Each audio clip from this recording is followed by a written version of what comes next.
BBAలో university second rank, third rank సాధించడం Sun International విద్యార్థులకే సాధ్యం. కారు కమలం కలిసిపోతాయా అనే దాని మీద కొత్త పలుకులో రాధాకృష్ణ గారు రాసిన దాని యొక్క సారాంశం ఏంటంటే, అవును అటువంటి ప్రయత్నాలు కొన్ని జరిగినాయి అని. కవిత జైల్లో ఉన్న తర్వాత జరిగిన పరిణామాల్లో భాగంగా కేసీఆర్ గారు చాలా తీవ్రమైన నిరాశకి నిస్పృహకి గురయ్యి ఇక తప్పనిసరి పరిస్థితుల్లో ఏదో విధంగా కూతురు విడిపించుకోవాలి అని చెప్పి బీజేపీతో మంతనాలు జరపడానికి ఆయన సిద్ధపడ్డాడు.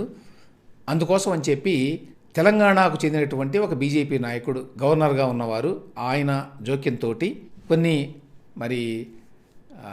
చర్చలు జరిగినాయి అనేది ఈయన రాస్తున్నారు.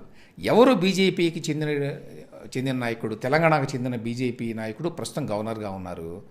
గవర్నర్గా 2-3 ఉన్నారు ప్రస్తుతం.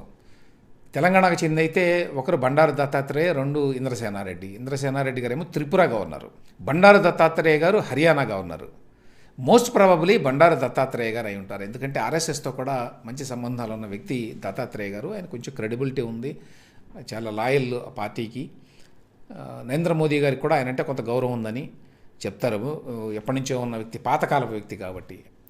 ఆయన ద్వారా జరిగిన ఈ చర్చలు అనేది ఇక్కడ రాధాకృష్ణ గారు రాసింది.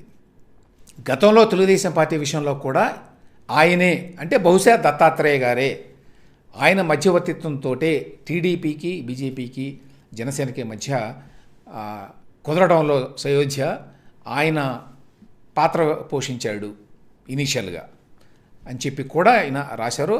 అదే వ్యక్తి, అదే గవర్నర్గా ఉన్న వ్యక్తి ఇప్పుడు కూడా సాయం చేశారు ఈ రకంగా అని చెప్పి రాశారు. నేను అనుకుంటున్నాను బండారు దత్తాత్రేయ గారు అయి ఉండొచ్చు అని. సో ఆయన హెల్ప్ చేస్తే ఢిల్లీకి హరీష్ రావుని, కేటీఆర్ని పంపించాడు. అప్పట్లో చాలామంది గుర్తుండే ఉంటుంది వార్త. వెళ్ళినప్పుడు వాళ్ళు మాట్లాడారు, అమిత్ షాతోటో లేకపోతే నరేంద్ర మోదీ గారితోటో కాదు, ఎవరో పెద్దలు, బీజేపీతో పెద్దలు. అయితే వాళ్ళు చాలా కండిషన్స్ పెట్టారట, మీరు పార్టీని విలీనం చేయాలి, లేకపోతే కనీసం మాతోటి అలయన్స్ అని చెప్పి మీరు పబ్లిక్గా ప్రకటించాలి, తర్వాత మేము ఏం చేస్తాం అనేది ఏదో ఒక ఆఫర్లు ఇచ్చారని, ఏదో కేసీఆర్ గారికి గవర్నర్ అని, హరీష్ రావుకి కేంద్రంలో మంత్రి పదవని, ఇట్లాంటివి ఏదో ఆఫర్ ఇచ్చారని, కానీ ఆ పార్టీ మాత్రం ఉండకూడదు అన్నట్టుగా వాళ్ళు మాట్లాడారని, ఇట్లాంటివన్నీ కూడా అవన్నీ కూడా చాలా ఇబ్బందికరంగా పరిణమించినాయి కేసీఆర్కి. మరీ పార్టీ మొత్తం మూసేసుకోవాలా అనేటువంటి నిరాశలో కూరుకుపోయి అయినా కొంత వెనక్కి తగ్గాడు. చివరికి ఇది వాళ్ళ డిమాండ్స్ మరి ఎక్కువగా ఉన్నాయి, బీజేపీ వాళ్ళ డిమాండ్స్ అనే ఉద్దేశంతో ప్రస్తుతానికి అట్లా ఆగాడు. ఇప్పుడు 28వ తేదీనో ఎప్పుడో కవిత బెయిల్ వ్యవహారం మళ్ళీ ఉన్నది కోర్టులో.